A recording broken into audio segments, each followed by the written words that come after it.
غائز السلام علیکم. ٹھیک ہیں. ایک میاں بیوی کا آپس میں جھگڑا ہو جاتا ہے اور میاں بیوی جاتے ہیں وکیل کے پاس کورٹ میں اپنے طلاق پیپر سائن کروانے کے لیے. جب ان کے طلاق پیپر وغیرہ تیار ہوتے ہیں تو وکیل بولتا ہے کچھ عرصے کے لیے آپ جاؤ بچوں کے ساتھ گھوم پھر کے اور بچے دھوتے، تو اس کے بعد میں یہ آپ کا طلاق دواتا ہوں. جو بچوں کے ساتھ جاتے ہیں گھومنے پھرنے کے لیے تو بعد میں آتے ہیں تو بچوں کی وجہ سے ان کا طلاق کی نوبت جو ہے وہ ختم ہو جاتی ہے. پلیز اس ویڈیو کو آگے واچ کریں پلیز.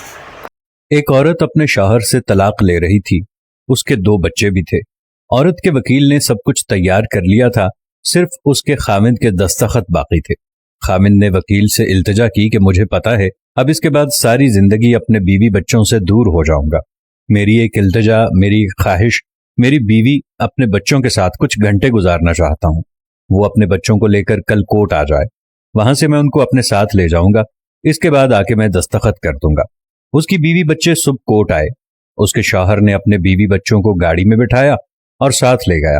چھوٹا بیٹا کہنے لگا کہ پاپا مجھے ماما کے ساتھ آگے بیٹھنا ہے. بیٹی کہنے لگی کہ ماما مجھے بیٹھنا ہے. بیٹی نے کہا کہ پاپا اس کو دیکھو نا. پھر کہنے لگی کہ پاپا مجھے آئس کریم کھانا ہے.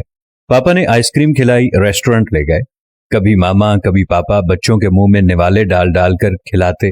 باپ اپنے رومال سے بیٹے بیٹی کا منہ صاف کرتا اور بچوں کو پانی پلاتا، ان سے پیار کرتا. بچے کہتے کہ یہ نہیں کھانا وہ کھانا ہے. پھر وہ لوگ پارک چلے گئے.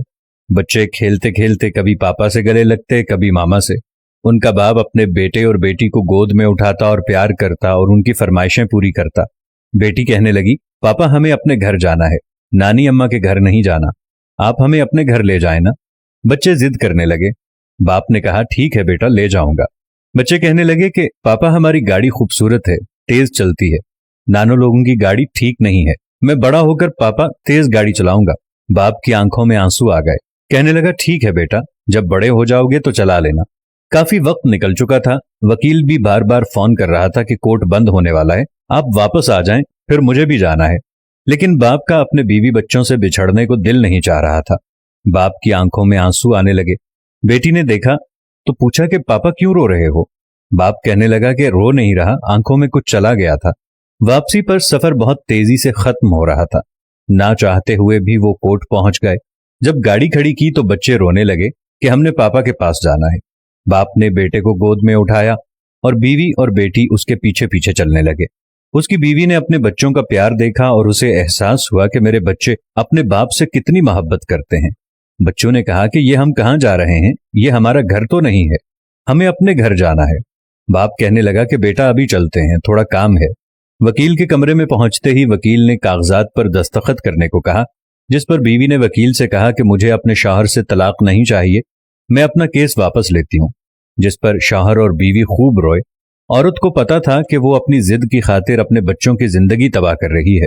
ناظرین، اگر ہم تھوڑا سا اپنی انا ضد کو ایک طرف رکھ دیں اور کسی دوسرے کی بجائے اپنے معاملات خود حل کر لیں تو بہت سی غلط فہمیاں دور ہو جائیں گی اور بہت سے رشتے ٹوٹنے سے بچ جائیں گے. مرد کی انا اور عورت کی ضد بہت سی چیزوں کو ختم کر دیتی ہے، جن میں سے ایک محبت ہے. جب میاں بیوی اپنی اپنی انا اور ضد میں لگ جائیں تو بخدا گھر ٹوٹ جاتے ہیں. تمام بہن بھائیوں سے درخواست ہے کہ اپنے گھروں کو ٹوٹنے سے بچا لیں. میاں بیوی میں انا اور ضد نام کی کوئی چیز نہیں ہونی چاہیے. یہ بات دل کے کسی کونے میں دفن کر دیں کہ ناراض وہ ہے تو میں اسے کیوں مناؤں. ایک بار نہیں بار بار منانے میں پہل کریں. حدیث مبارکہ ہے اگر جھک جانے میں عزت کم ہو تو قیامت کو مجھ سے لے لینا. اللہ سے دعا ہے اللہ میاں بیوی کے رشتے میں اخلاص اور محبت پیدا فرمائے. آمین ثم آمین.